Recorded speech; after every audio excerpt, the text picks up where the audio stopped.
అందరికీ నమస్కారం. SBR talks channel స్వాగతం. మిత్రులారా, ఎస్బీఆర్ టాక్స్ అండ్ ప్రతిష్టానం కలిసి 2025 ఇయర్ అడ్మిషన్స్ కోసము, కౌన్సిలింగ్ కోసము అనేక కొత్త కోర్సులను ప్రవేశపెట్టింది. వాటిలో చేరాలనుకుంటే స్క్రీన్ మీద నెంబర్కి ఫోన్ చేయండి. అదేవిధంగా మంచి ఇంటర్మీడియట్ ఎలా ఎంపిక చేసుకోవాలి, మంచి school day scholars come residential ఎంపిక చేసుకోవాలంటే దానికి కూడా వ్యక్తిగతమైనటువంటి గైడెన్స్ ఉంది. ఇవన్నీ ఎస్బీఆర్ టాక్స్ ప్రతిష్టానం కలిసి అనేక మంది నిపుణులతో మద్దతుతో సహకారంతో కౌన్సిలింగ్ గైడెన్స్ ఇవ్వబడుతుంది. జూమ్ మీటింగ్స్ ద్వారా, వాట్సాప్ ద్వారా, ఫోన్ కాల్స్ ద్వారా, యూట్యూబ్ లైవ్ ద్వారా ఇట్లా అనేక రకాలుగా ఒక సమగ్రమైనటువంటి గైడెన్స్ మీ స్థాయిలను బట్టి, మీ ఆసక్తిని బట్టి, కెరీర్ ప్లాన్ బట్టి ఇవ్వడం జరుగుతుంది. కాబట్టి దీనిలో చేరాలనుకుంటే వెంటనే స్క్రీన్ మీద నెంబర్కి మిస్డ్ కాల్ ఇవ్వండి. మా ఆఫీస్ కాంటాక్ట్ పర్సన్తో మీరు మాట్లాడి దానికి సంబంధించిన పూర్తి వివరాలు తెలుసుకోండి.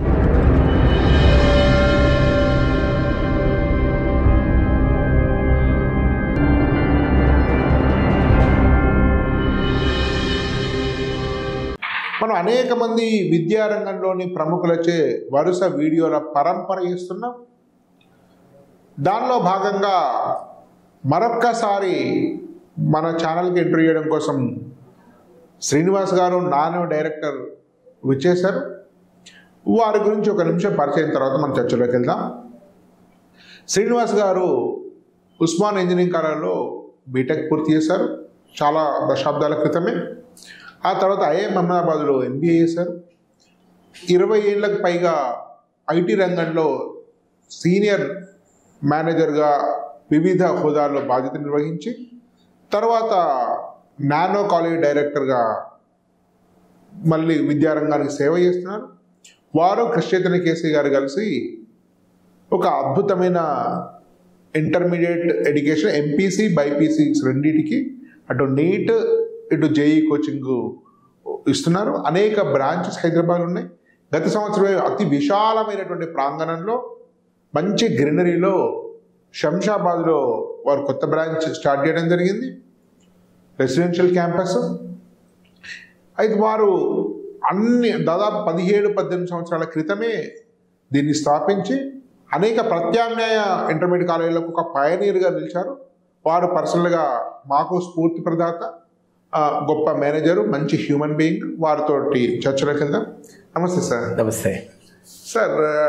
యాక్చువల్గా ఇప్పుడు మనకు అందరికీ తెలిసిన విషయమే, నీట్ జేఈ కాకుండా నీట్ జేఈకి అంతటా డిమాండ్ ఉంది. చాలామంది ఏంటంటే జీవితంలో లేదా కెరీర్లో సక్సెస్ ఫెయిల్యూర్కు రెండు బ్లాక్ అండ్ వైట్లా చూస్తున్నారు. ఐఐటి వస్తే సక్సెస్, కనీసం ఎన్ఐటి వస్తే పార్షల్ సక్సెస్, లేకుంటే ఫెయిల్.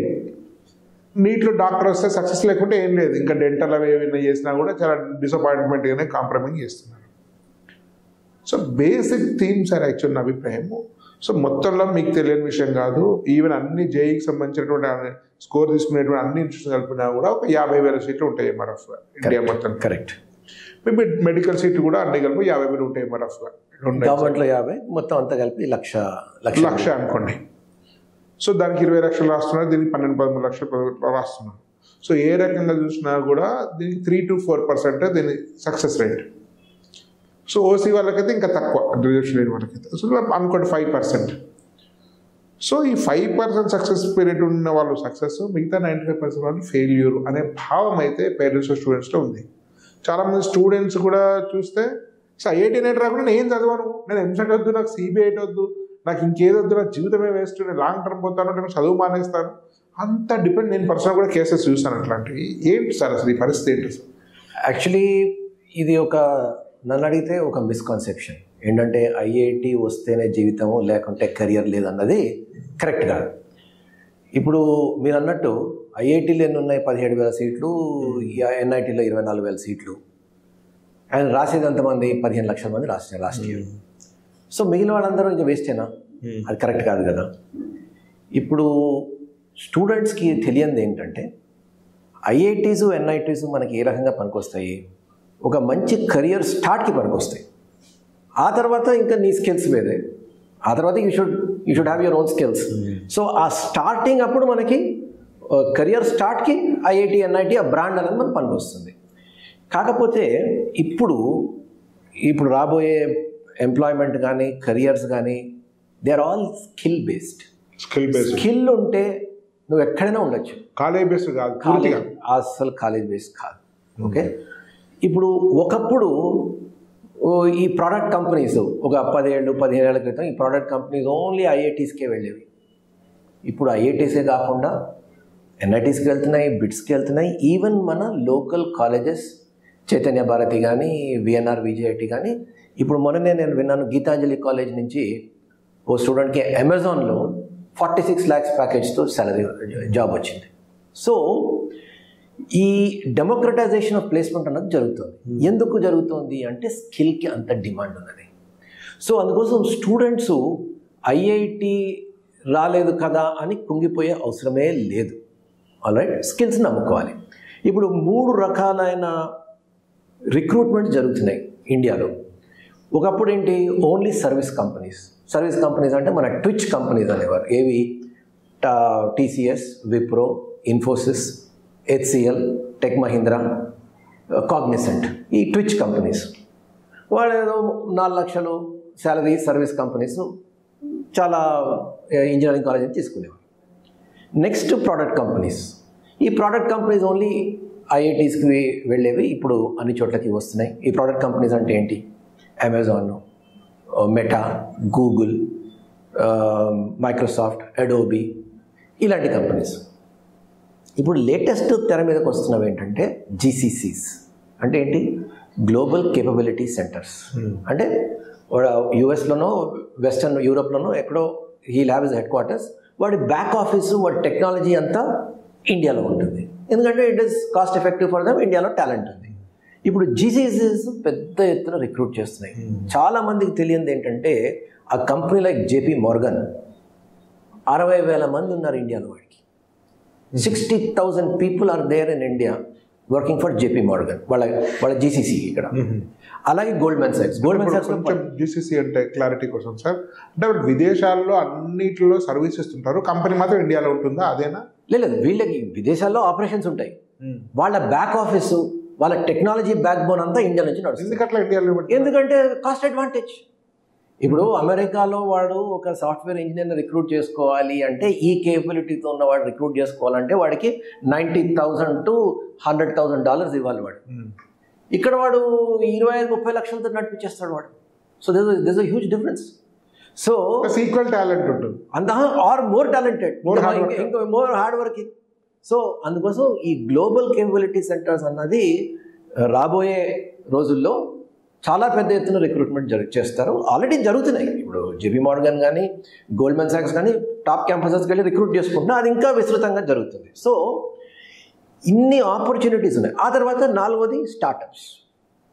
గత 2 ఏళ్లలో కొంచెం ఫండింగ్ తగ్గి స్టార్టప్స్ రిక్రూట్మెంట్ తగ్గింది, కానీ మళ్ళా టెక్నాలజీ రంగం, ఆర్టిఫిషియల్ ఇంటెలిజెన్స్, రేపొద్దున యుఎస్ ప్రెసిడెన్షియల్ ఎలక్షన్స్ అయిపోయిన తర్వాత మళ్ళీ స్టార్టప్ ఫండింగ్ మళ్ళీ పుంజుకుంటుంది. ఇప్పటికీ కొన్ని స్పెషలైజ్డ్ ఏరియాస్లో ఫండింగ్ అయితే బాగానే ఉన్నది.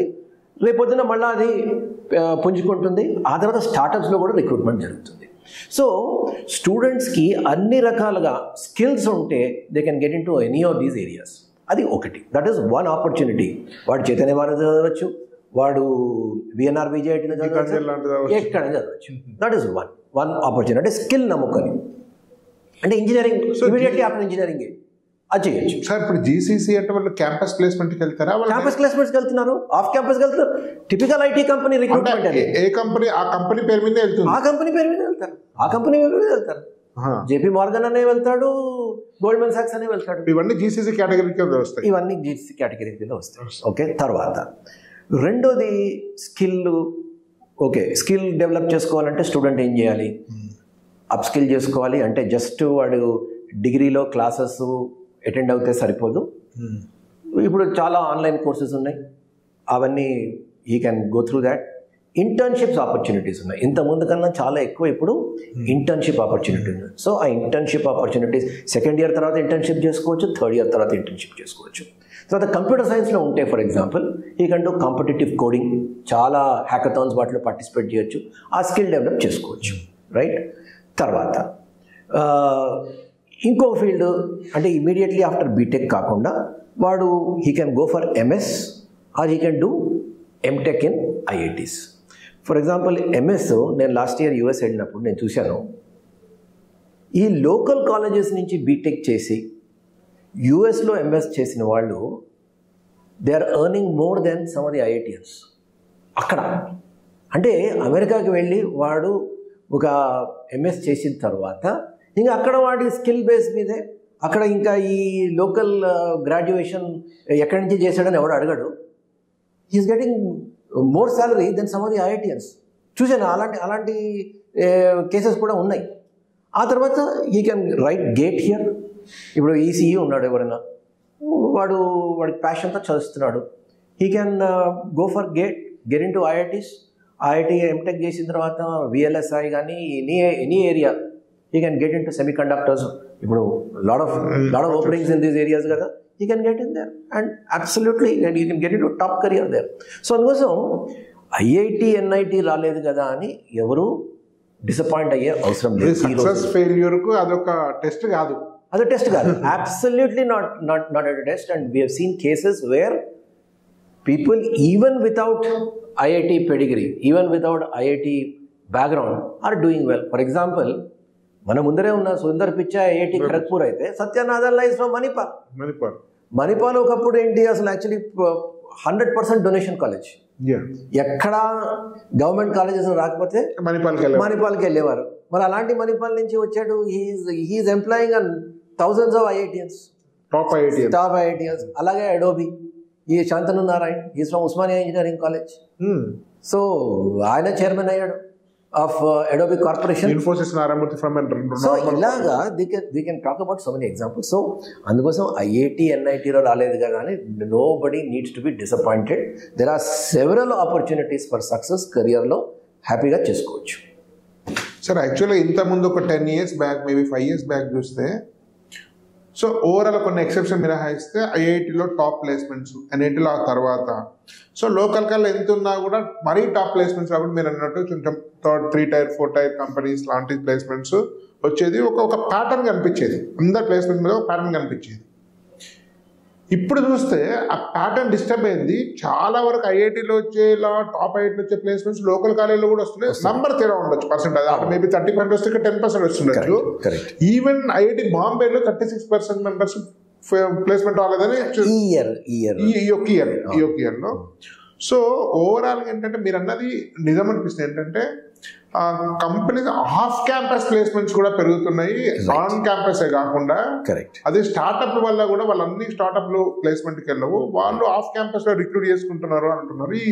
ఈ ఆఫ్ క్యాంపస్ ప్లేస్మెంట్లు, ఈ స్టార్ట్అప్ల వల్ల ప్రభావము నార్మల్ లోకల్ కాలేజీకి ఏమైనా బెనిఫిట్ అయ్యే అవకాశం? తప్పకుండా బెనిఫిట్ అవుతుంది. ఎందుకంటే ఇప్పుడు there is a limit to on campus placements. ఎందుకంటే ఇప్పుడు ఒక హెచ్ఆర్ గ్రూప్ కంపెనీలో ఉందంటే వాళ్ళు అన్ని క్యాంపస్లు, ఇండియాలో ఉన్న అన్ని క్యాంపస్లకి అయితే వెళ్ళలేరు. But at the same time వాళ్ళకి ఏమనిపిస్తుంది, టాలెంట్ ఎక్కడ ఉంటే అక్కడికి వెళ్ళాలనిపిస్తుంది. వాళ్ళ ఐడియా ఏంటి, basically to select the best kind of people for their organisation.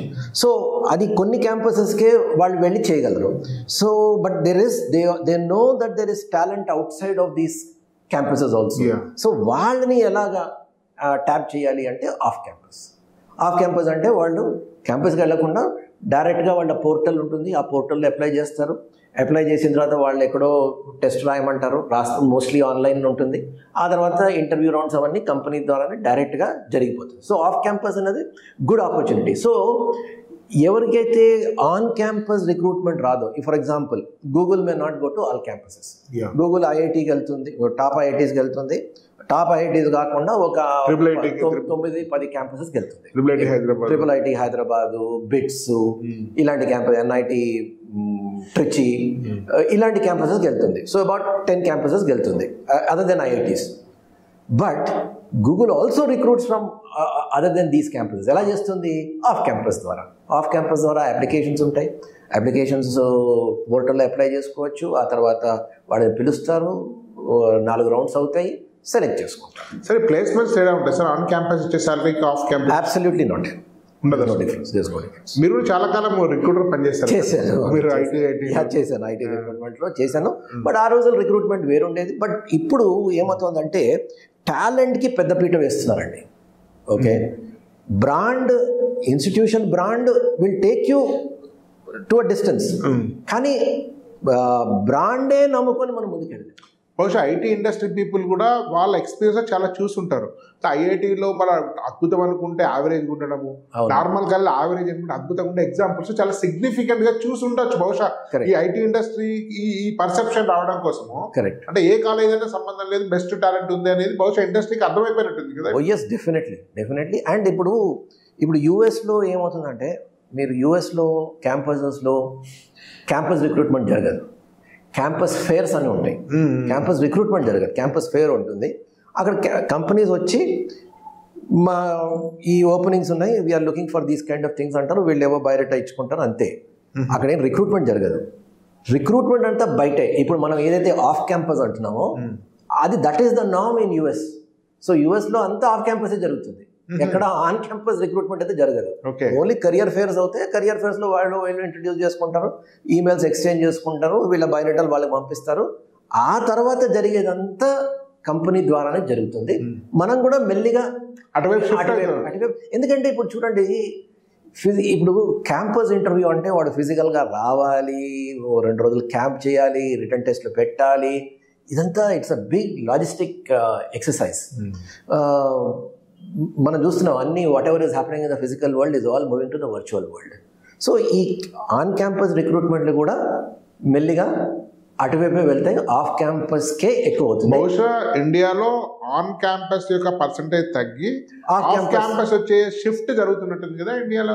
ఇప్పుడు మాస్ స్కేల్ రిక్రూట్మెంట్ జరగాలి అంటే జస్ట్ క్యాంపస్ నమ్ముకుంటే సరిపోదు, అండ్ టాలెంట్ కావాలి అంటే మరి కొంచెం ఆ నెట్ అనేది కొంచెం వైడ్ గా ఉండాలి. ఇంకోటి టాపర్స్ అందరూ స్టార్టింగ్ ప్లేస్మెంట్ కంపెనీలో క్రీమ్ వెళ్ళిపోతుంటారు, తర్వాత వచ్చేవాడికి మళ్ళీ సెకండ్ లేయర్ గా దొరుకుతుంటారు, ఫిల్టర్ అయి ఉంటారు. ఆఫ్ క్యాంపస్ ఓపెన్ ఆ తర్వాత ఇప్పుడు ఈ కంప్యూటర్ సైన్స్ ఎప్పుడైతే కంప్యూటర్ సైన్స్ బేస్డ్ జాబ్స్ ఎక్కువ అయ్యాయో, స్టూడెంట్స్కి ప్రాక్టికల్ ఎక్స్పోజర్ కూడా బాగా ఎక్కువ వస్తున్నది. ఎందుకంటే వాడు ఇంటర్న్షిప్ చేస్తున్నాడు, వాడంతటా వాడు కోడింగ్ చేస్తున్నాడు, వాడు ప్రాజెక్ట్స్ ఇండిపెండెంట్గా ప్రాజెక్ట్స్ చేస్తున్నాడు. చాలా స్టార్టప్ కంపెనీస్లో ఎక్కువ సాలరీ లేకపోయినా స్టార్టప్ కంపెనీస్లో వాడికి ఎక్స్పీరియన్స్ వస్తుంది. సో ఇవన్నీ వాడుకొని వాడు ఒక లెవెల్ ఆఫ్ కాంపిటెన్స్ వాడు డెవలప్ చేసుకుంటున్నాడు. సో ఈ ఇంత కాంపిటెంట్ పర్సన్, ఇంత టాలెంట్ ఉన్నవాడిని ఏ కంపెనీ వదులుకోదు. So if there is somebody from IIT with no experience and there is somebody with this kind of experience in the IT field, obviously company would like to recruit him. So అందుకోసం students నాకు IIT ఎన్ఐటీలో రాలేదు అంటే future ఏం close కాలేదు. ఇంతకుముందు 20 ఏళ్ల క్రితం 25 ఏళ్ల క్రితం చాలా డిస్టింక్షన్ ఉండేది. అంటే వీళ్ళు ఆ గ్యాప్ కవర్ చేసుకుందికి 5-10 ఏళ్ళు పట్టేది, ఇంకా ఎక్కువ పట్టేది. ఓకే, కానీ ఇప్పుడు స్టార్టింగ్లోనే అలాంటి జాబ్స్ రావడానికి ఛాన్సెస్ ఉన్నాయి. కాకపోతే మీరు అన్నట్టు నంబర్స్ తక్కువ. ఇప్పుడు ఐఐటి, ఇప్పుడు మైక్రోసాఫ్ట్ ఏదైనా ఐఐటి క్యాంపస్కి వెళ్తే 20-25 మందిని తీసుకుంటుంది. అదే లోకల్ కాలేజ్కి వెళ్ళినప్పుడు 1, 2, 3 అలానే తీసుకుంటారు. So there is a difference. Opportunities అయితే ఉన్నాయి. If you are talented, if you have the skills, they will recruit. So బహుశా ఒక 2 రీజన్స్ అయి ఉండొచ్చు, మీరు నన్ను కరెక్ట్ చేయండి. ఒకటి, బహుశా ఆన్లైన్ ఎడ్యుకేషన్ అనేది చాలా పెరిగిపోయింది ఒకటి. రెండోది, ప్రతి నార్మల్ కాలేజ్ కూడా టైఅప్స్ పెట్టుకుంది. ఐబిఎం తోటి కానీ, మరొక దాంతో కానీ, విప్రో తోటి కానీ టైఅప్ పెట్టుకుంది. సో ఇంతకుముందు ఒక ఇంజనీరింగ్ కాలేజీలో మంచి ఫ్యాకల్టీ దొరకడం అనేది డెఫినెట్గా కష్టం. కానీ ఇప్పుడు ఈ మధ్య లాస్ట్ 3-4-5 ఇయర్స్లో మన హైదరాబాద్ కాలేజ్ కానీ మరొకటి కానీ చాలా కంప్లీట్ టైఅప్ ఉండి వీళ్ళకి కావాల్సిన లెర్నింగ్స్ వాళ్ళు ఏ సిటీ కూడా ఇండస్ట్రీస్ కాలేజ్ కూడా టైఅప్ చేసి వాటిని ఇండస్ట్రీ ఓరియంటెడ్ కాలేజ్ జరిగినట్టు వాళ్ళకి కూడా జరుగుతుంది. ఒకటి ఈ ఆన్లైన్ ఎడ్యుకేషన్ ఒకటి. ఇప్పుడు మీరు చూస్తున్నారు నెక్స్ట్ వేవ్ లాంటివి మరొకటి. ఎగ్జాక్ట్లీ, అదొకటి. That is another thing which I did not talk about. ఈ స్కిల్ డెవలప్మెంట్ సెంటర్స్ అనొచ్చు. సో నెక్స్ట్ వేవ్ లాంటివి, స్కాలర్ లాంటివి చాలా ఇప్పుడు తెరపైకి వచ్చాయి. ఇంకా వస్తాయి కూడా. ఎందుకంటే when companies are giving prominence to skill, మరి అది రెగ్యులర్ కరిక్యులంలో అది దొరకకపోతే people obviously will go to other areas where they can get those kind of skills. అందులో నెక్స్ట్ వేవ్ లాంటి కంపెనీస్ చాలా పెద్ద పాత్ర ఉంటుంది. సో వాళ్ళ వల్ల కూడా ఈ స్కిల్లింగ్ జరుగుతుంది. స్కిల్లింగ్ జరగడం వల్ల స్టూడెంట్ అప్గ్రేడ్ చేసుకుంటున్నాడు. సో వాడు నార్మలీ వాడు వచ్చి జస్ట్ ఏదో జేఎన్టీయూ డిగ్రీయో ఓయూ డిగ్రీయో కాకుండా దాంతోపాటు he's getting this very very invaluable skills. ఆ స్కిల్స్ ఉంటే obviously companies would like to take you. తర్వాత మీరు అన్నట్టు ఆన్లైన్ అంటే ఇప్పుడు ఎవెన్యూస్, నేను ఇందాక చెప్పాను కదా, avenues for improving your skills చాలా ఎక్కువయ్యాయి. ఒకటి online courses, variety of online courses, ఇంటికి బయటికి వెళ్ళకుండా వెరీ అఫోర్డబుల్ కొన్ని ఫ్రీ కోర్సెస్ ఉన్నాయి. So that is one thing that is happening. తర్వాత internships and practical experience opportunities కూడా స్టార్టప్స్ మూలంగా చాలా చాలా ఆపర్చునిటీస్ ఉన్నాయి, అవకాశాలు ఉన్నాయి. ఈ అవకాశాలు ఎవరైతే వాడుకుంటారో వాడుకోవాలి. ది పాయింట్ ఈస్ అందరికీ ఈ జాబ్స్ రావు. ఎవరైతే ఈ అవకాశాలు వాడుకొని ఒక లెవెల్కి వస్తాడో వాడికి తప్పకుండా వాడికి జాబ్స్ అయితే దొరుకుతాయి. సార్ ఇప్పుడు ఈ మధ్య నేషనల్ ఎడ్యుకేషన్ పాలసీలో కొన్ని ఈ ప్రెస్టీజియస్ యూనివర్సిటీస్ వాళ్ళు ఆన్లైన్ డిగ్రీలు పెట్టుకోవచ్చు అని ప్రొవిజన్ ఇచ్చింది, దాన్ని ఉపయోగించుకుంటున్నారు. ఆన్లైన్ డిగ్రీలు ఉపయోగించుకొని స్కాలరో, నెక్స్ట్ ఏవో, న్యూటన్ ఇట్లాంటివి వస్తున్నాయి. సో మీరు ఐఐటి మద్రాస్ మీరు చూసారు. ఐఐటి మద్రాస్ లో for example we have that data science course. వాళ్ళు ఇప్పుడు ఎలక్ట్రానిక్స్ లో కూడా ఒక కోర్సు ఆఫర్ చేస్తున్నారు. అది that is the way to go అండి. ఇన్ఫ్యాక్ట్ ఏమవుతుందంటే మాస్ స్కేల్, యాక్చువల్లీ మన గవర్నమెంట్ ఒక మిస్టేక్ చేసింది in terms of scaling up IITs అయితే జరగలేదు. ఇప్పుడు ఐఐటి ఫస్ట్ జనరేషన్ ఐఐటీస్ చూస్తే మనకి ఎంతమంది స్టూడెంట్స్ ఉంటారు? ఒక 12,000 నుంచి 15,000 మంది స్టూడెంట్స్ ఉంటారు మొత్తం క్యాంపస్లో. అదే మీరు టాప్ అమెరికన్ యూనివర్సిటీస్ చూసుకుంటే నథింగ్ లెస్ దెన్ 50,000, 60,000 ఉంటారు వాళ్ళకి. స్కేల్ మాస్ ఉంటుంది వాళ్ళకి. సో దానివల్ల ఏమవుతుంది, మాస్ ఉండడం వల్ల ఏమవుతుందంటే government will be able to spend money, economies of scale ఉంటుంది, ఆ బెనిఫిట్ అంతా స్టూడెంట్స్కి వస్తుంది. సో ఇక్కడ మనకి ఏం చేసిందంటే గవర్నమెంట్ ఈ ఎగ్జిస్టింగ్ ఐఐటీస్ని స్ట్రెంగ్తన్ చేయకుండా ఐఐటీస్ పెంచుకుంటూ పోయింది. 23 ఐఐటీస్ పెట్టేసింది. సో ఏమైంది, ఆ same budget is being shared by so many people. So అందుకోసం మనకి ఆ స్కేల్ అన్నది మనకి ఎక్కడ కనిపించట్లేదు. కాకపోతే తెలివిగా ఈ ఐఐటి మెడ్రాస్ లాంటి IITs they have come up with this online. ఎందుకంటే ఆన్లైన్లో మీకు లిమిట్ లేదు, you can scale up massively. So అందుకోసం ఏదైతే కోర్సెస్ వీళ్ళు ఆఫర్ చేస్తున్నారో, ఒకటి in terms of data science, ఇంకోటి electronics, I think both are good initiatives. ఎందుకంటే ఐఐటీలో ఉన్న ఇన్ఫ్రాస్ట్రక్చర్, ఐఐటీలో ఉన్న టాలెంట్ అంటే టీచింగ్ టాలెంట్తో you can address a much bigger audience at a cheaper cost. That is the point. See, when the numbers increase, ఇప్పుడు for example IIT మద్రాస్లో computer science ఎంతమంది ఉంటారండి? 100 మంది ఉంటారేమో, రైట్? అలాగే అదే నేను మొన్న కార్నెగీ మెలన్లో చూశాను. కార్నెగీ మెలన్ యూనివర్సిటీలో వాడు ఎంఎస్ ప్రోగ్రాంలో ఒక కోర్సు ఏదో చూశాను నేను. 600 మందిని కూర్చోబెట్టాడు ఒక క్లాస్లో, ఒకడే ప్రొఫెసర్. 600 అంటే ఎంఎస్ ప్రోగ్రామ్. 600 మందిని కూర్చోబెట్టాడు క్లాస్లో, ఓ పెద్ద సెమినార్ హాల్. 600 మందిని కూర్చోబెట్టాడు. అంటే he will manage along with teaching assistants ఉంటారు, రీసెర్చ్ అసిస్టెంట్స్ ఉంటారు. ఒకడే professor is in great demand. Is paid in I think couple of millions. But వాడు ఒక ప్రొఫెసర్తో ఇంతమంది స్టూడెంట్స్ ఉన్నారు. So per student cost obviously తగ్గుతుంది కదా. So I don't know why IITs have not done that. ఇప్పుడు కంప్యూటర్ సైన్స్కి కావాల్సిన ల్యాబ్స్ ఏం పెద్ద లేవు, కంప్యూటర్ పెడితే సరిపోతుంది కదా, రైట్? సో క్లాస్ రూమ్స్ పెద్దవి చేసి instead of having 100 students you should have 300 students, 400 students. Why only 100 students? అది ఒకటే ప్రొఫెసర్ని పెట్టుకో, use technology and teaching assistants పెట్టుకో, రీసెర్చ్ అసిస్టెంట్ని పెట్టుకో. అంతమంది ఇప్పుడు ఐఐటి మద్రాస్ క్యాంపస్లో 3,000 మంది పిహెచ్డి స్టూడెంట్స్ ఉన్నారు. Use them. సో అది చేయొచ్చు. సో అది చేయలేదు, దే మిస్ ద బస్. కానీ ఈ ప్రోగ్రామ్ ఏదైతే ఉందో, మీరు ఇందాక చెప్పారు కదా, ఏదైతే ఈ డేటా సైన్స్ డిస్టెన్స్ బిట్స్ కూడా చేస్తున్నారు. So it's all of these things are good examples అండి, where skills can happen massively. ఇప్పుడు గవర్నమెంట్ ఆఫ్ ఇండియా కూడా అదే అంటుంది కదండి, స్కిల్స్ అవన్నీ స్కిల్స్ ఇనిషియేటివ్ అంటున్నారు కదా. సో అదే ఆ స్కిల్స్ అన్నది చేస్తున్నాయి. And that is the way to go also. ఇప్పుడు వాడు ఎక్కడో ఐఐటీలో కాకుండా ఎక్కడో లోకల్ కాలేజ్లో ఈవెన్ బీటెక్ కాకుండా బీఎస్సీ కూడా చేసాడు అనుకోండి. Along with BSc if he does something like this, same bits వాళ్ళ బిఎస్సి డిగ్రీ చేస్తున్నారు కదా, అలాగా this is possible. I think this is a good advantage. Thank you sir, చాలా అద్భుతమైన విషయాలు చెప్పారు. రైట్, ధన్యవాదాలు అందరికీ.